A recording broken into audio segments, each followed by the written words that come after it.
Just before I left, we looked at Abraham, and we're doing this 6-week series entitled The Legacy of Leadership. The Legacy of Leadership. And we learned about Abraham. We learned about Abraham's willingness to trust and obey God, even when the future was uncertain. He laid the foundation for a life of faithful leadership. His story showed us that faith requires action, trust, and long-term wisdom that impacts future generations to come. Abraham requires actions, trust, and long-term vision that impacts future generations to come. We've explored how Abraham obeyed God even when the path was unclear, even when he was uncertain. He trusted God's promise even when they seemed impossible. And he left a legacy that continues to inspire each of us today. But Abraham's story doesn't just teach us about him, it also challenges us to examine our own faith. And so this week we turn to another fearless and courageous leader, Moses, another monumental figure in God's redemptive story. So if Abraham's life teaches us to step out in faith, Moses' life teaches us to stand firm with courage. Can you say courage? Courage. Moses faced overwhelming fear, opposition, and even before he got started, death. Because had it not been for God early on, Moses would have been dead. If you remember the story,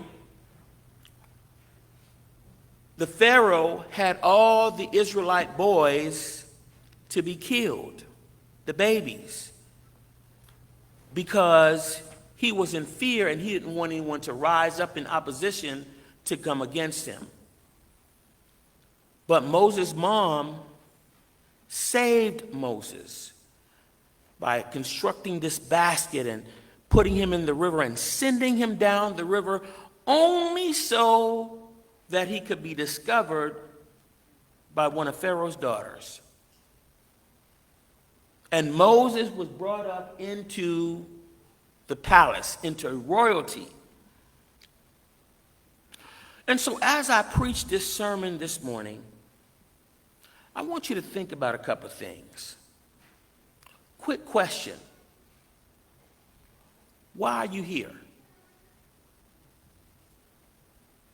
Why are you here? Why did God spare your life?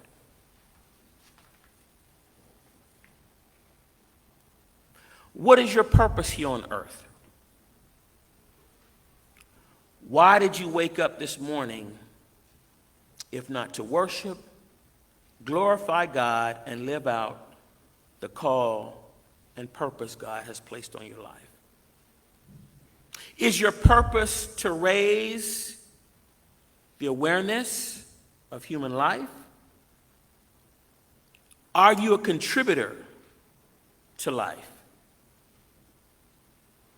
Do you bring value to the life you live? Last week I was at the chaplains conference, and we had an opportunity to meet the CEO and the chairman of the board and the actual Tyson family, and it was really quite fascinating. And someone asked the question, will chaplains ever be replaced by AI? Will they even need us in a few years? They could just use computers. Why do you need a chaplain? And then the CEO said, we'll never replace our chaplains because we're in the people's business. And as long as our chaplains continue to bring value to this company, they will be around for years and years to come. And so my question to you is, when you look at your life, is your life one of value? Are you needed? If you don't show up or if you're not around, will people know that you're not there? Are you adding value to your church,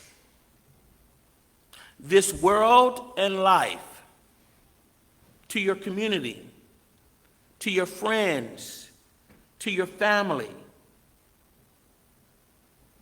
Something to think about. Or are we just showing up just to show up? I'm here. Taking up space and air and drinking up all the water. Is your life one of value? So let's get back to Moses. Moses' story is a very powerful reminder that courage is not about having all the answers, but it's about trusting the one who does. It's about trusting God. Moses left us a legacy of courage. His response to God's call, his bold leadership to face fear, doubt, and enduring impact of his faithfulness on God's people. You heard Liz talk this morning about how Moses was brought up in the palace. He had it all. He had riches, he had wealth, he had servants. Reminded me of that movie, Coming to America, when Eddie Murphy had all the servants around him. He had everything. The guy was wealthy. He had the finest food, the finest clothes. He had it all. But when he went out and he saw injustice being done to the Israelites, he said, I can't stay here. This is not right. And actually, in the story, he kills one of the Egyptians, the slaves, and he runs off because he knew that he couldn't be there anymore. He saw injustice being taken place on the Israelites. They were enslaved, they were beaten, they were abused, and Moses answered the call of God. He had courage. And so my first question to you this morning is, do you have courage? Do you have the courage to answer God's call? Is God talking to you and me and then we're just ignoring the call? Or are we answering the call that God has placed on our lives? Moses' journey begins in a moment of awe and fear at the burning bush. God calls him to an extraordinary mission to confront Pharaoh and lead the Israelites out of slavery in Egypt. And so Moses' immediate reaction is deeply human. And he says to God, God, who am I? I can't do this. God, you mean me? You're calling me to do that? I can't go up and tell the king to let the people go. God, I don't know if I can do this. I'm not worthy. I'm not smart enough. I can't speak. When I talk, I stutter. God, me? You're talking about me? Little old me, Moses? God, you want me to stand up for these people over here because they're not being treated fairly. These people are being abused and taken advantage of, and this king is treating them like scum, like dirt, like trash, as if they're not even human. This king thinks that he's better than everybody else. This King Pharaoh. And this king believes that he's above everyone else. No one can tell him anything, and no one can tell him he's wrong, and he's always right no matter what he does.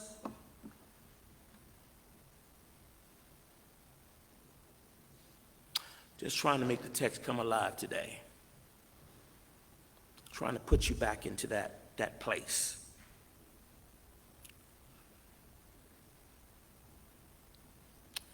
As I was preparing for this text this morning, this sermon talk this morning, I couldn't help to think about some very powerful people like Martin Luther King, and Marcus Garvey, and Abraham Lincoln, and Mother Teresa, John Wesley, our founder of the United Methodist Church, Nelson Mandela, Mahatma Gandhi, and most importantly, Jesus. Moses had doubt, fear. He said, God, I ain't nobody. God, I don't know if I can do this. You want me to talk to Pharaoh, the king? Man, I'm just out here trying to farm these sheep, God. I'm not worthy. God, why do you keep bothering me about this?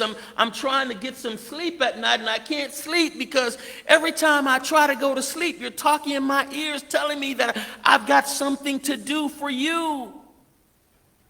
So I can't get any sleep at night. God, why don't you tell somebody else to do it? Not me, God. I don't know, God. And let me say this, had Moses not taken the assignment, I promise you, he probably wouldn't be able to sleep that night. He couldn't continue to sleep. But God's response cuts through Moses' doubts. And God tells Moses, relax, son, hang out, just chill, I got you. I'm in charge.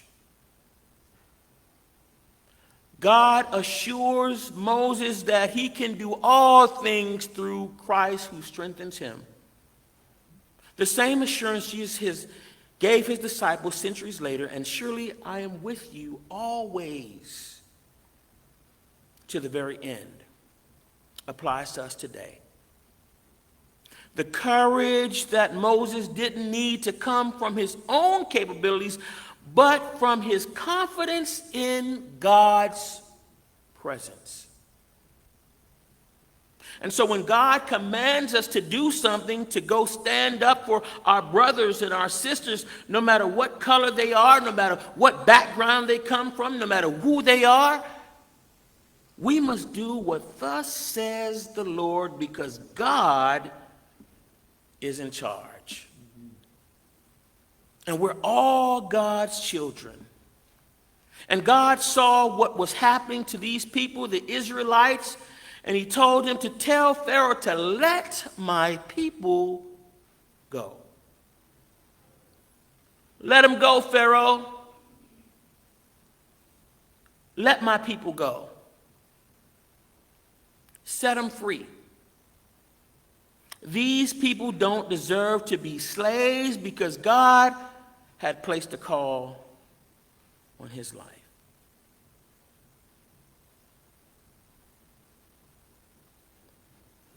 When God calls us, it's up to us to answer the call. To be in tune, to listen to what God is telling us to do. To not be fearful, to not have weakness, but to answer God's call. And so we got to think about our own life. Are there areas where God is calling you to step out of your comfort zone? Perhaps it's leading a ministry, starting a difficult conversation, or taking a leap of faith in your personal life. Could it be standing up for human rights? When you see injustice, you take a stand and say, that's not right, like Moses did. You might be feeling inadequate or ill-equipped, but God has given you the call. God has given you the charge. God is calling. It's never about not having the ability. It's about having courage. Courage begins with saying yes to God, trusting that God will provide strength, resources, guidance, and everything you need to lead. What's taunting you and stopping you from sleeping at night? No matter how you try to go to sleep, you can't sleep because you've got something on your mind. God is talking to you about something. You can't get any sleep at night. There's this thing I've got to do. I've got this thing to do, and I don't know why I just can't shake this feeling. But God is talking to me. I got to go make a stand here. I got to go do something. I don't know. I got to do something because I can't sleep at night. And I'm here to say, don't deny the call, but answer God's call. God is talking to you. And God is saying, why are you ignoring my voice? I have an assignment for you to do. Why are you ignoring me?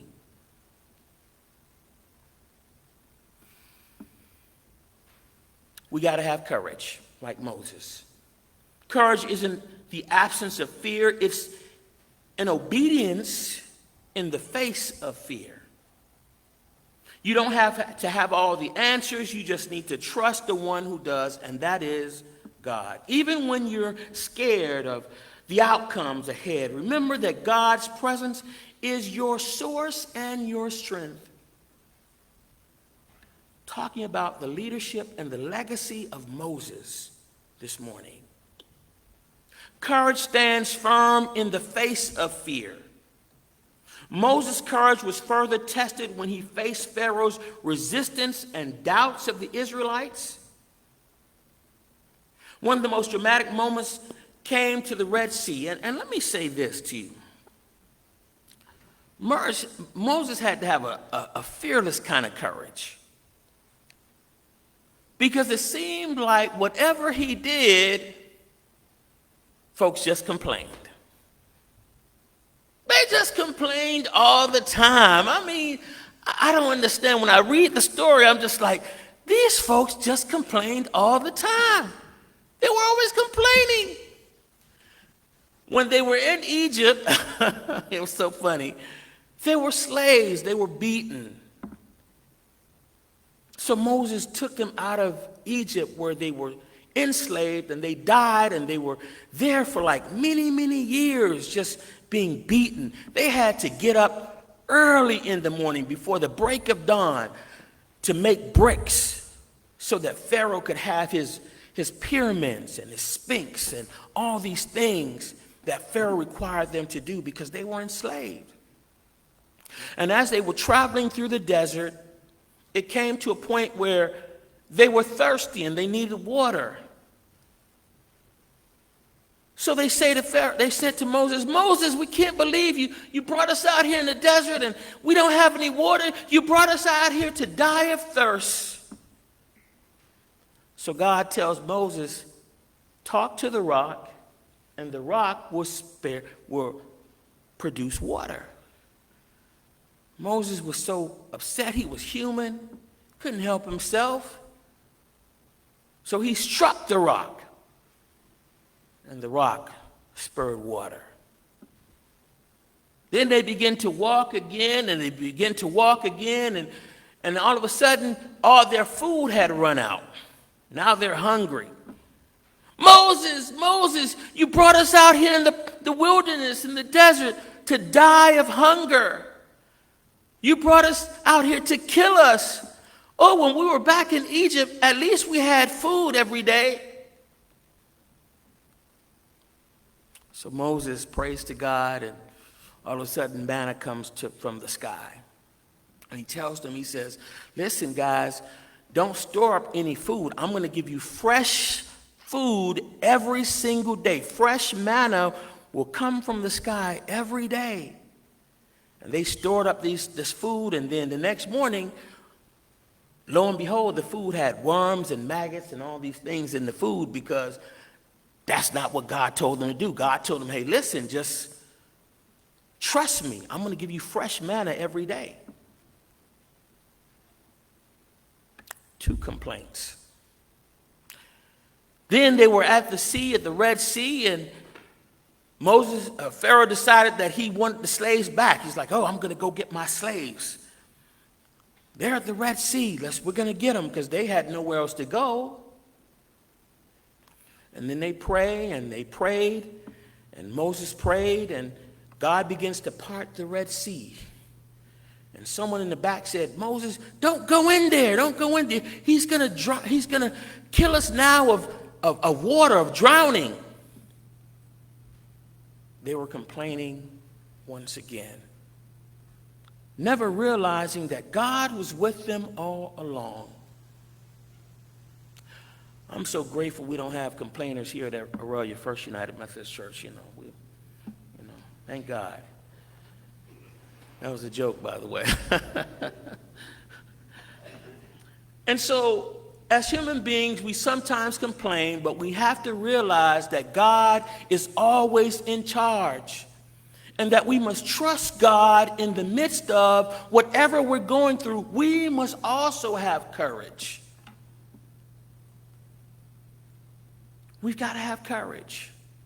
There are times that God will send us to do assignments that we may not be able to see, but we must begin to trust God in the process.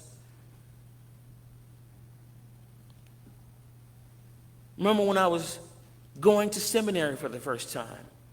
I'd never gone to Atlanta, never been there before, but I had to trust God in the process. Courage leaves a legacy of deliverance. The final chapter of Moses' story highlights the legacy of deliverance he left for the people of God. Through his obedience and his courage, the Israelites experienced freedom from slavery and entered into a covenant relationship with God. And so this wasn't just about Moses, it was about God working through him to bless an entire nation. As we learned the week before last, faith impacts future generations, and so does courage. Do you have courage? Moses' faithfulness pointed the Israelites to God's power and his presence, laying the foundation for the journey to the promised land. There's an author by the name of John Maxwell who says, a leader knows the way, goes the way, and shows the way. Moses lived this out, demonstrating that leadership rooted in courage can transform lives. Question: what legacy are you leaving through your acts of courage? Think about Harriet Tubman, who courageously led enslaved people to freedom on the Underground Railroad. Her legacy wasn't just about what she accomplished, but about the hope and inspiration she gave to generations after her. In your life, what are your acts of courage? What are you standing up for? Who are you helping? How is this world a better place as a result of you being born? What difference are you making in your community? How are we raising our children to be the change we wish to see in the world? What is God telling you to do, but you've chosen to ignore, to listen to God's voice? Your courage today could inspire someone to take their own leap of faith. So where is God calling you to be courageous? In your ministry, in your life, in your children's life? How will you leave a legacy of boldness and faith as Moses did? And so as I conclude the legacy of leadership this morning, Moses' story challenges us to lead with courage, knowing that God is with us every step of the way. We've seen how he responded to God's call, stood firm in the face of fear, doubt, anger, uncertainty. As a result of this courage, he left a legacy of deliverance of God's people. How can we live out this legacy of courage in our own lives? How can we stand firm in the face of opposition? It takes courage to do God's will. It takes courage to speak up when you see things that are not right. It takes courage to listen and act when God says move. It takes courage to live a life of authenticity for Christ. It takes courage not to cause confusion. Will you stand up for Jesus today and have the courage to ask the big question? Courage. Can you say courage? Courage.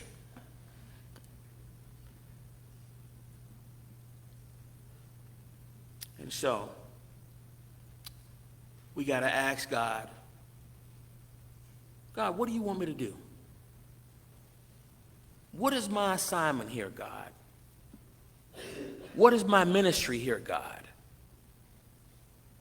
What do you want me to do? And wherever you send me, God, or whatever you tell me to do, God, I will do that. Through obedience, through courage, and through faith. And so, this is the word of God for the people of God. Thanks be to God.